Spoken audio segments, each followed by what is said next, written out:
Hi, I just got through the first four rules of implication, so I want to go ahead and go through the next four rules with you. And those four rules are number 5, what we call constructive dilemma. Or sometimes we abbreviate it CD. And so constructive dilemma, or CD. And what constructive dilemma does is it says if you have two conditional statements, such as P horseshoe Q and R horseshoe S. So, if Paul is here, then Quentin is here, and if Regina is here, then Sala is here. And then the next premise says P or R, one of these two antecedents is true. Then we know one of the two consequences is true, right? We don't know which one, but we know if one of the two antecedents is true, we know one of the two consequences is true. And that makes perfect sense. If you say, well, if you do this, then this will happen. And if you do that, then that'll happen. And you have to do this or that. So either this or that's going to happen. It's kind of, if you kind of think about it that way, it's like, if you do this, this is going to happen. If you do that, that's going to happen. So you have to do this or that. Therefore, either this consequence or that consequence is going to occur. You don't have any other choice. All right. And that's all that's symbolizing.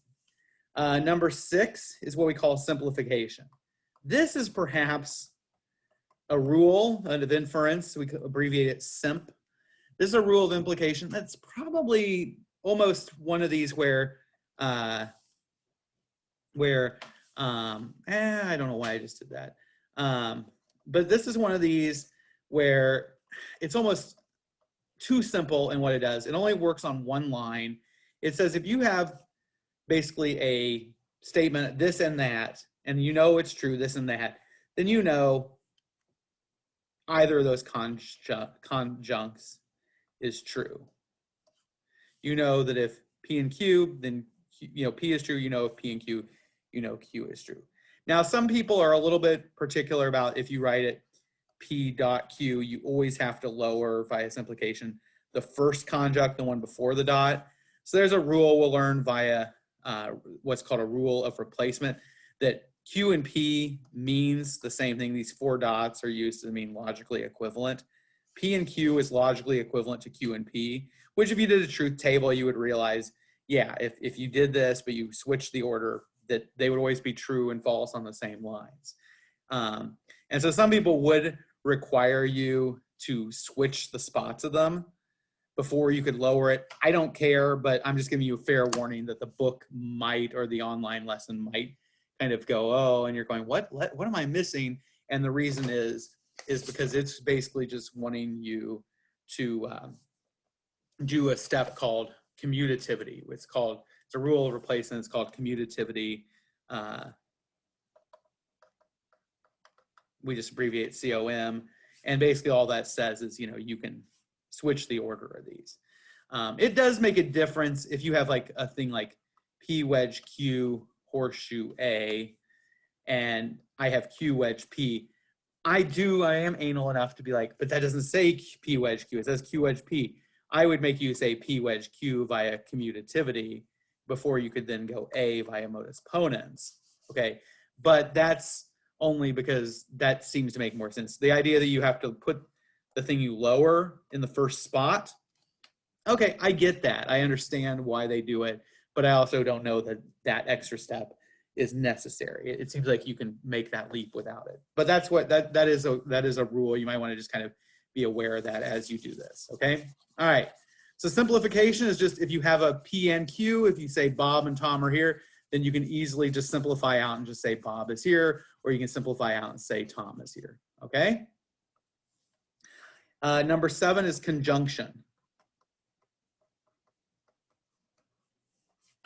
Conjunction is just if you have two individual ideas, you can put them together on one line with a dot between them. Doesn't really seem all that confusing. It's just if I say Ted is here and you say Jack is here, then we can say Ted and Jack are here. That kind of follows.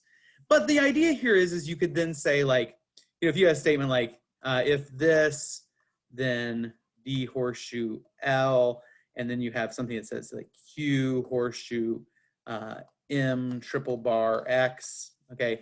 you can put those together onto one line.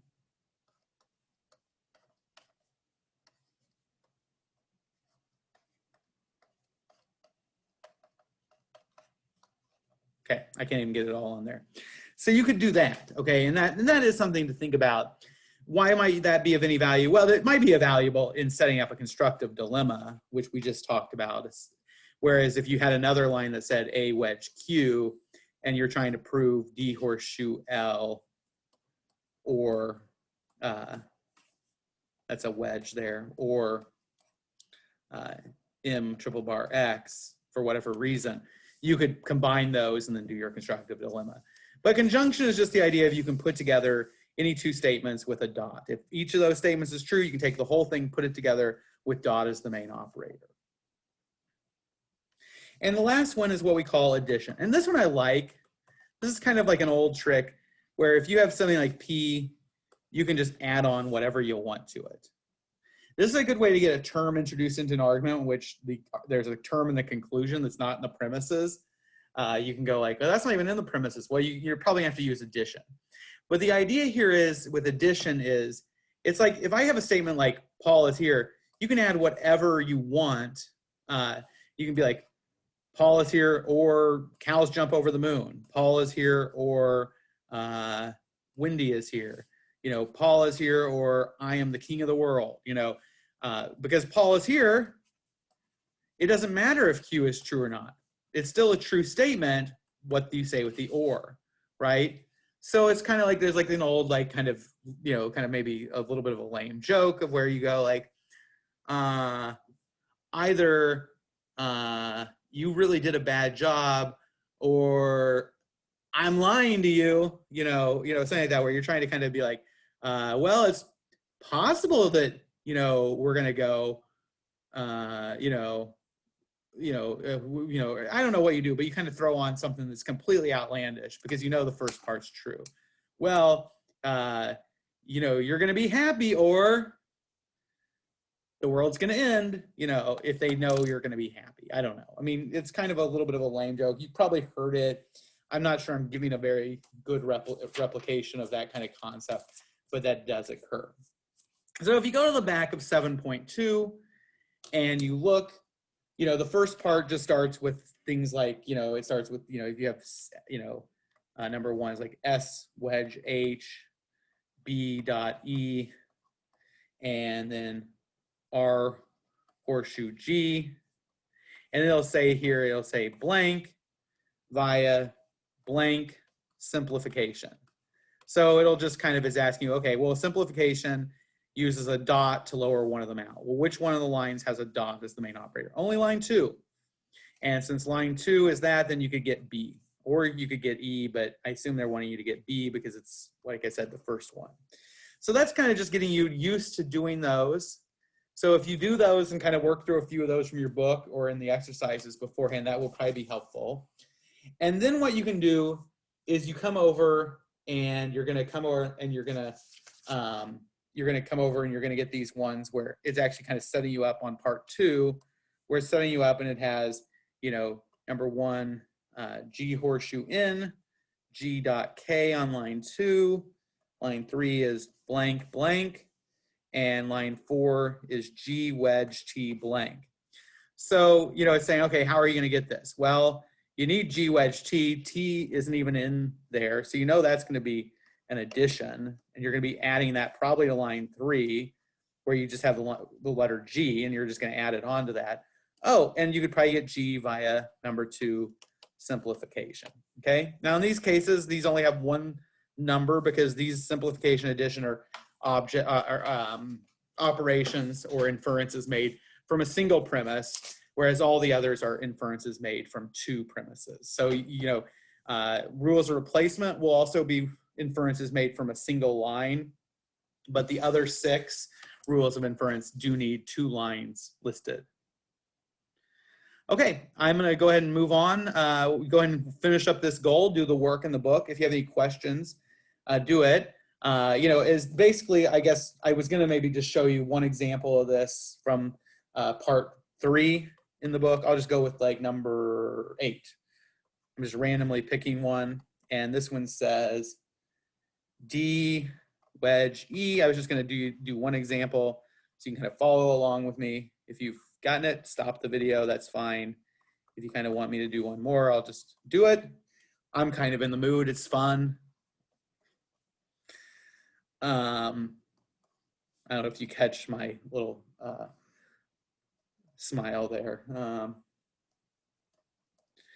And then the conclusion is M. So we're trying to find M. Oh, I do like this one. You know what I like about this one? This is a really interesting one. This one is introducing an idea that isn't even anywhere in there. And how can it do it? The reason it can do it is because there's an interesting little thing where if you have a contradiction where something is both A, like A is true and not true, and you create a contradiction, then that is logically impossible. And so if you create a logically impossible situation for your argument, then you can assert anything is true because you violate a very basic rule of logic. And so what this is trying to show you is we can introduce a term through addition that didn't exist before because of the fact that we actually have a contradiction in here. So what we really need to do is we need to introduce out a term and then prove the term is not true. So the easy way on this is kind of a complicated one, but basically you can just simplify out D because you also have tilde D there and D's also up here. So that's probably a good one to simplify out, just looking at it real quick. I did not plan this one, but I do like this one. This is probably my favorite problem in the entire book. So you simplify out D, and then and I need to pause this while I take a phone call. I'm sorry.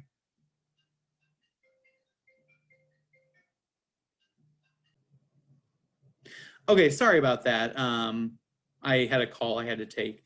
It was from somebody that I've been waiting on a call for like 48 hours. So you have to answer when they call. Sorry about that. Okay, so hopefully it wasn't too abrupt because you just get paused. You don't even actually know other than me fumbling around. All right, so D is through simplification.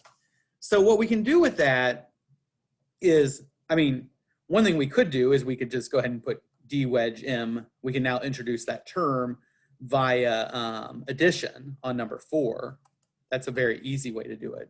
But that's not going to necessarily prove tilde D in order to do it. But if we can get G out of here, we can get this. So this one, we could also do another addition on line 4. We can use that same line twice with addition. And we can add an E, right? Because if D is true, then M can be true also. If D is true, then E could be true also. So once we do that, we now have this antecedent, which allows us to get G dot H via 1 and 6 modus ponens, which allows us to simplify out the G, which then allows us to do G horseshoe tilde D. We now can use that to become, we now get tilde D via 2, 8 modus ponens. And then with that, we now have both D and not D. We have created that contradiction I was telling you. We could combine those through addition. We don't need to do this, or I'm sorry, conjunction. We can via conjunction, we could get D and not D via on lines 4 and 9. You don't need to do that. That's kind of an unnecessary step. It doesn't, if you did it, I wouldn't care. If you do a step that is unnecessary, but it is accurate, I don't care. It doesn't bother me one bit. Anyway, so that's just kind of a little bit of a heads up on that. But that's the way that works. But now that we have tilde D, we can now negate this in our disjunctive statement. We can do a disjunctive syllogism using lines 5 and 9, which will give us the letter M. We can negate this because we basically had D wedge M, tilde D. We now have M. Now, one thing to keep in mind is, if you're ever just kind of confused, like how is this working? You can always take this. If you have these numbers, like if I have 1, 6 most opponents, you can take the lines 1 and 6. So 6 is D wedge E, and line 1 is D wedge E horseshoe G dot H. You can just write that in there. You don't probably see that my screen is moving. So then you can just do that and then get, okay, I have the antecedent, and then come down with G dot H and be done. Now, the reason I say that is, sometimes it helps if you write that back out, where instead of just seeing it as a line like 1, 2 modus ponens, or 7, 13 disjunctive syllogism, sometimes, and it's L wedge W or something like that, sometimes it doesn't hurt to then be like, okay, well, what was line 7? What was line 13? That was, A horseshoe, B wedge, L wedge W, and then you have tilde A horseshoe B, parentheses, around with the tilde out here. That is right. So then you're negating that, which then allows you to bring down that L wedge W. And sometimes it helps to see that if you rewrite that. You don't need to, and if you did that on the paper, I would prefer you to do it in scrap paper and never show it to me if we were in the classroom, but that is another possibility. All right, I'm gonna let you go. I'm gonna stop this, and I will, if you have any questions, just let me know, and we'll hopefully figure it out. So I have these screens on top of each other. I don't know if anybody's actually watching this, because, but they're on top of each other. I can't see where I'm going. And then I have my pen for my writing board, and it's in the wrong spot, and it's just annoying. Okay, that's all I got. It's like the one person out of 1,000 who sees this.